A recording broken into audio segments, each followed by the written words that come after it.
सभी प्रभु प्रेमियों को मेरा प्यार भरा राधे राधे। आज हम इस वीडियो में चर्चा करने वाले हैं फागुन मास के शुक्ल पक्ष में जो एकादशी आती है जिसका नाम है आमला एकादशी या फिर आमल की एकादशी या फिर रंग भरी एकादशी। तो आमला एकादशी क्यों करना चाहिए, इसको करने की विधि क्या है और आमला एकादशी का व्रत कथा क्या है और इसमें कुछ खास बातें हैं जो यह ध्यान में रखा जाए तो इसका विशेष फल मिलता है। वैसे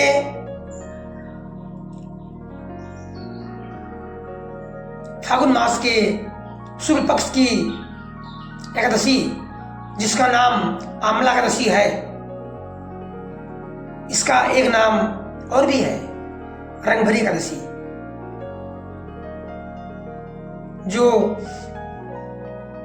10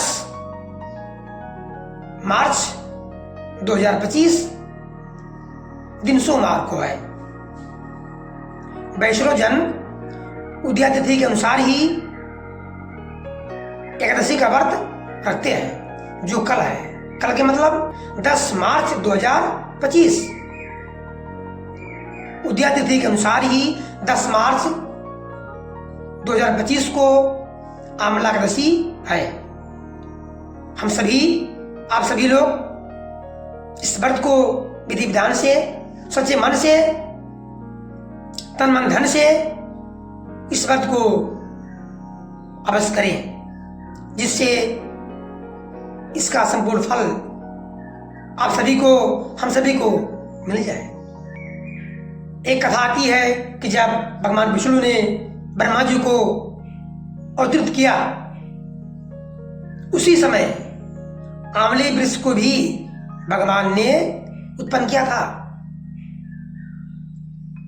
और इसी को लेकर के ये व्रत है जिसका नाम है आमला एकादशी।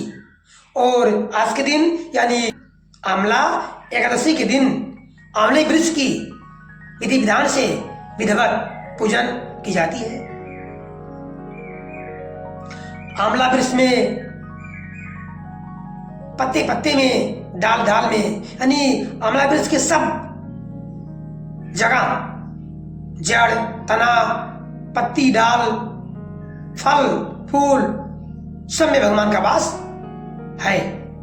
इसलिए विशेष रूप से आमला एकादशी के दिन आंवले वृक्ष की पूजन आप लोग अवश्य करें, जिससे संपूर्ण फल की सिद्धि प्राप्त हो जाए। आइए अब हम लोग श्रवण करते हैं विस्तार से कि आमला एकादशी की व्रत कथा क्या है, जिसको सुनने मात्र से मन शांत हो जाता है और पूर्ण फल की सिद्धि प्राप्त होती है। जो भक्त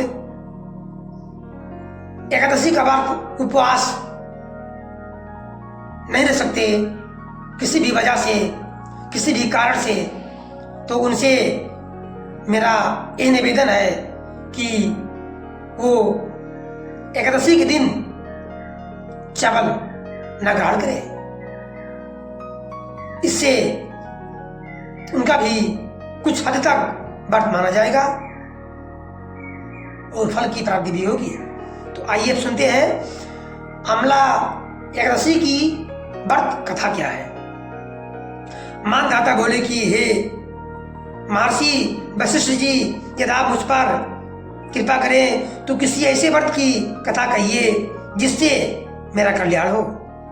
महर्षि वशिष्ठ जी बोले कि हे राजन, सब व्रतों से उत्तम और अंत में मोक्ष देने वाले अमल की एकादशी के व्रत का मैं विस्तार से वर्णन करता हूँ।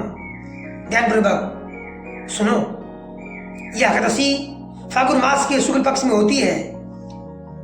इस व्रत के करने से समस्त पाप नष्ट हो जाते हैं। इस व्रत का फल 1000 गोदान के फल के बराबर होता है। यदि इस व्रत को किया जाए तो जो उसका फल मिलता है वह 1000 गोदान करने का फल जो मिलेगा उसी के बराबर है। अब मैं आपसे एक पौराणिक कथा विस्तार से कहता हूं, ध्यानपूर्वक सुने। और आप सब भी यानी जो इस कथा को अध्यात्म साधना YouTube चैनल को सुन रहे हैं, देख रहे हैं, आप सब भी ध्यानपूर्वक अवश्य सुने। एक वैदिश नाम का नगर था जिसमें ब्राह्मण, क्षत्रिय, वैश्य, शूद्र चारों वर्ण आनंद सहित रहते थे। उस नगर में सदियों वेद धुनी गुजा करती थी तथा पापी, दुराचारी तथा नास्तिक उस नगर में कोई नहीं था।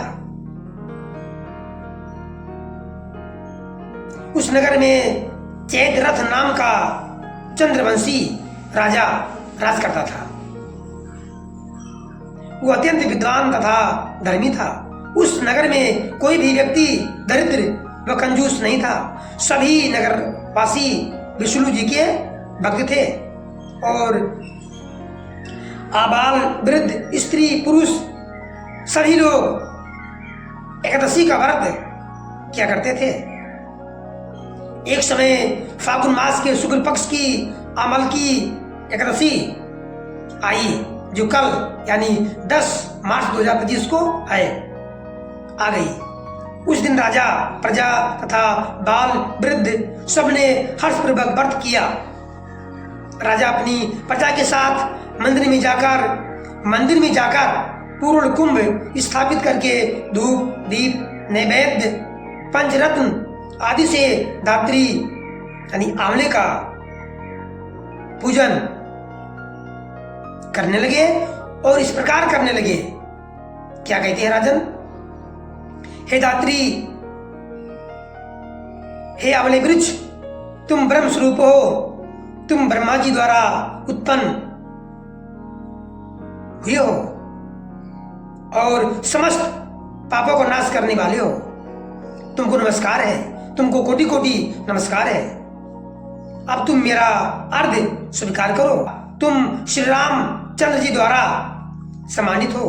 मैं आपकी प्रार्थना करता हूं, अतः आप मेरे समस्त पापों को नाश करो। उस मंदिर में सबने रात्रि को जागरण किया।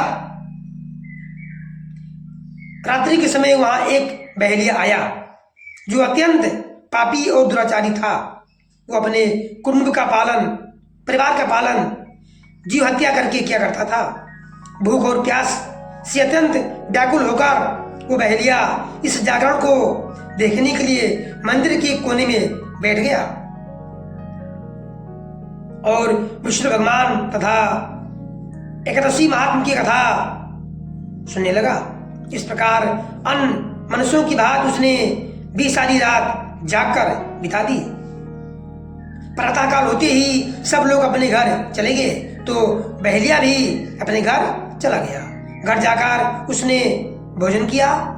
कुछ समय बीतने के पश्चात उस बहेलिया की मृत्यु हो गई। मगर उस अमल की एकादशी के व्रत तथा जागरण से उसने राजा विदुरथ के घर जन्म लिया और उसका नाम वसुरथ रखा गया। मुझे उम्मीद है कि आप सभी लोग इस कथा का आनंद ले रहे हैं और ध्यानपूर्वक सुन रहे हैं। आपसे बार बार निवेदन यही है कि कथा को ध्यानपूर्वक सुने और अपने जीवन को धन कृपा का और असीम पुण्य का भागीदार अवश्य बने।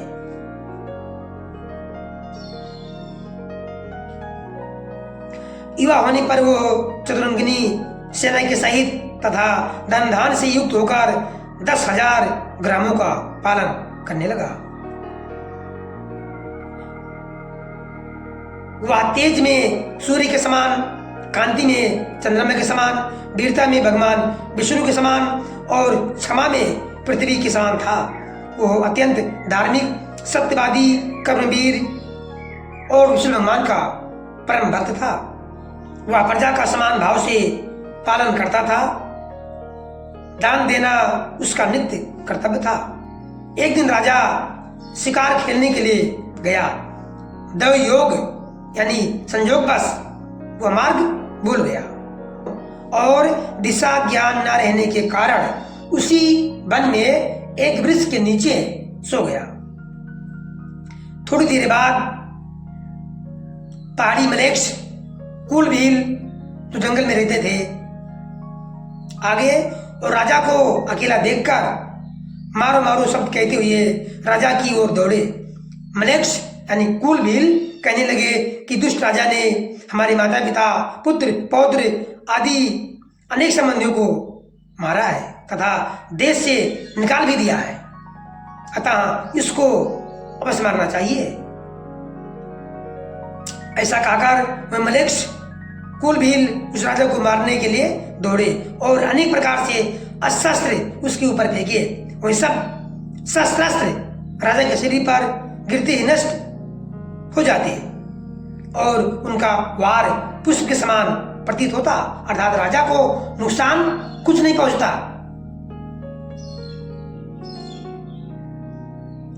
अब उन मलेक्षों कूलभीलों के अस्त्र उल्टा उन्हीं पर प्रहार करने लगे, जिससे वे मूर्छित होकर गिरने लगे। उसी समय राजा के शरीर से एक दिव्य स्त्री उत्पन्न हुई। वो स्त्री अत्यंत सुंदर होते हुए भी उसकी भ्रुकुटी टेढ़ी थी।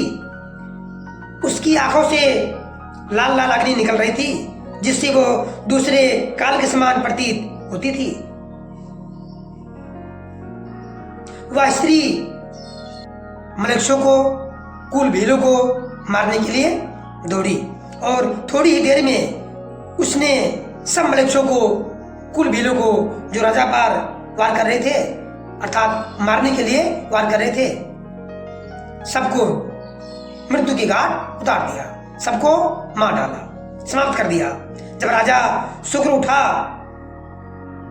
तो उसने मलेक्षों को, कूलभीलों को मरा हुआ देखकर कहा कि इन शत्रुओं को किसने मारा है? इस प्रकार वन में मेरा कौन हितैषी रहता है? इस वन में मेरा कौन हितैषी रहता है? वो ऐसा विचार कर ही रहा था कि आकाशवाणी हुई कि हे राजन, हे राजा, इस संसार में विष्णु भगवान के अतिरिक्त कौन तेरी सहायता कर सकता है? इस आकाशवाणी को सुनकर राजा अपने राज्य में आ गया और सुखपूर्वक रहने लगा। अर्थात उस राजा को साक्षात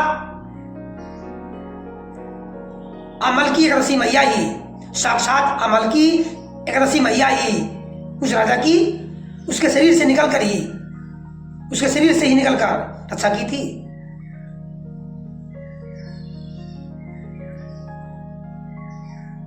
इस प्रकार आकाशवाणी को सुनकर राजा अपने राज्य में आ गया और सुखपूर्वक राज करने लगा। महर्षि वशिष्ठ जी बोले, हे राजन, यह अमल की एकादशी के व्रत का प्रभाव था। जो मनुष्य इस अमल की एकादशी का व्रत करते हैं वे प्रत्येक कार्य में सफल होते हैं और उनके सारे पाप नष्ट हो जाते हैं और अंत में वो विष्णु लोक को प्राप्त होता है, अर्थात विष्णु लोक को जाता है। आप सभी को पूरा कथा सुनने के लिए धन्यवाद। सभी का दिन शुभ हो और सभी को मैया एकादशी का आशीर्वाद प्राप्त हो। धन्यवाद। सभी को प्यार भरा राधे राधे।